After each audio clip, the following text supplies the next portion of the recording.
Some doors are meant to stay locked. But what do you do when the door isn't just in your home, but in your mind? Welcome to the Fear Archives. Tonight's story is about a woman who discovers that some memories should never be unlocked. This is The Forgotten Door.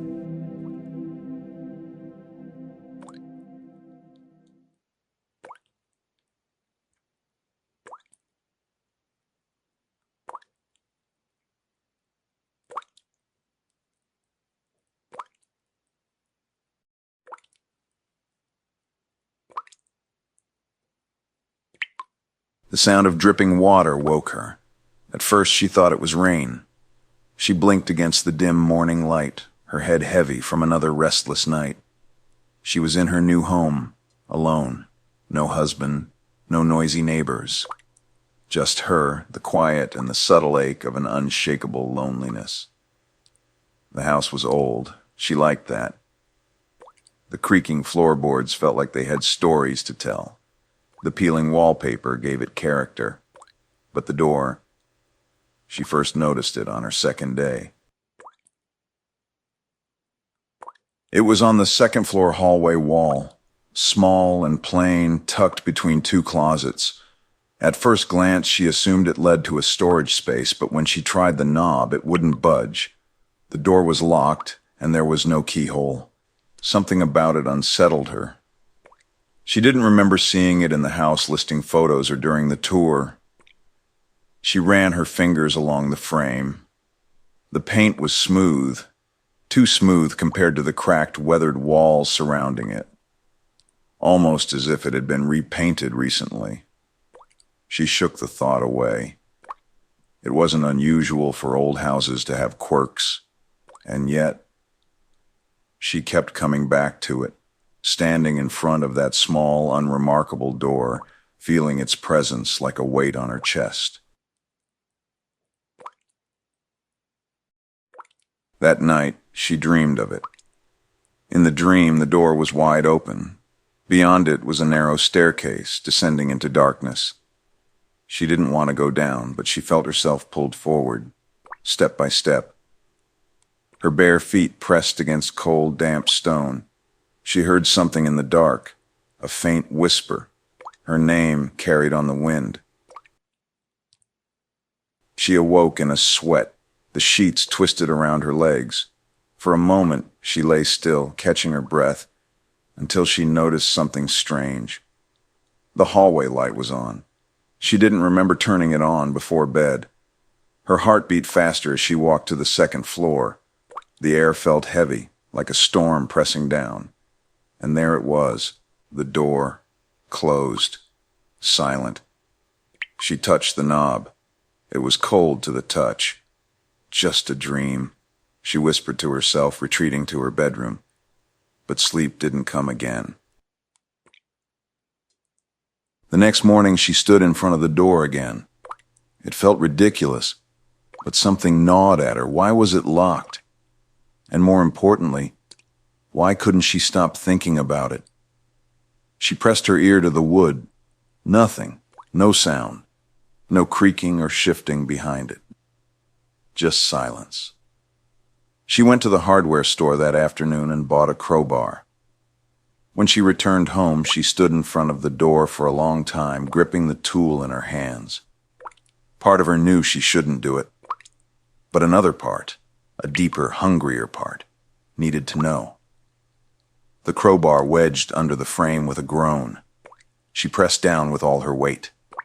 The wood splintered, the frame cracked, and with one final shove, the door swung open. Dust billowed into the hallway.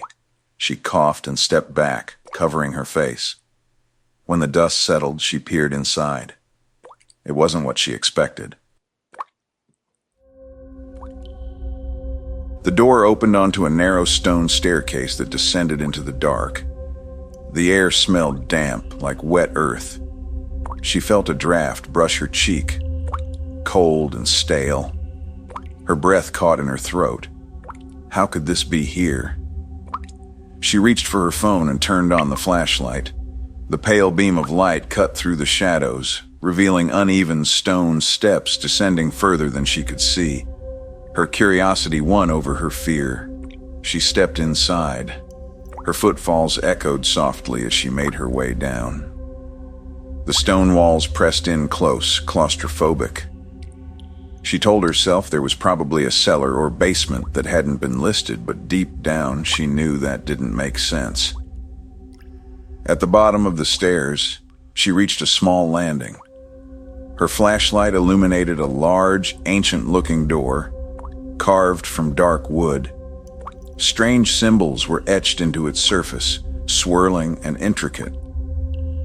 She reached out, almost in a trance, tracing the carvings with her fingertips. The wood felt warm, and then she heard it. A whisper, her name. Her heart stopped. The whisper wasn't faint this time. It was clear, impossible, but real. She staggered back, nearly losing her grip on the flashlight. The air felt heavier, thicker.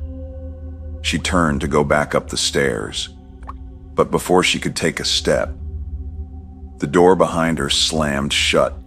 She screamed, her voice swallowed by the stone walls. She pounded on the door, but it didn't budge. Then, the whisper came again, louder now, a chorus of voices. "You don't belong here." The carved door at the bottom of the landing began to creak open. A deep, black void stretched beyond it. The flashlight flickered, and for a brief second, she saw something inside, a shape moving toward her. She turned and threw her full weight against the closed door at the top of the stairs. It burst open and she stumbled into the hallway, gasping for air. She slammed the forgotten door shut and dropped to the floor, shaking.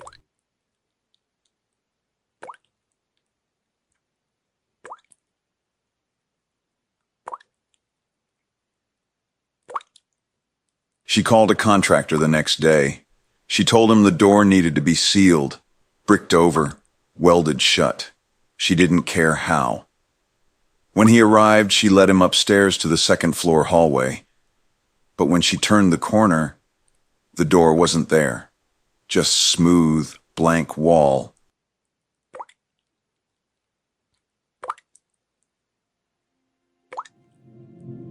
Some doors aren't meant to be opened. Some truths are better left forgotten. What was behind the forgotten door? Was it a memory, a nightmare, or something far older than either? In the end, it didn't matter, because sometimes the scariest thing isn't the unknown. It's knowing that it's still there, somewhere, waiting. If you enjoyed this story, don't forget to like the video, subscribe, and join us at the Fear Archives for more stories of the strange and terrifying.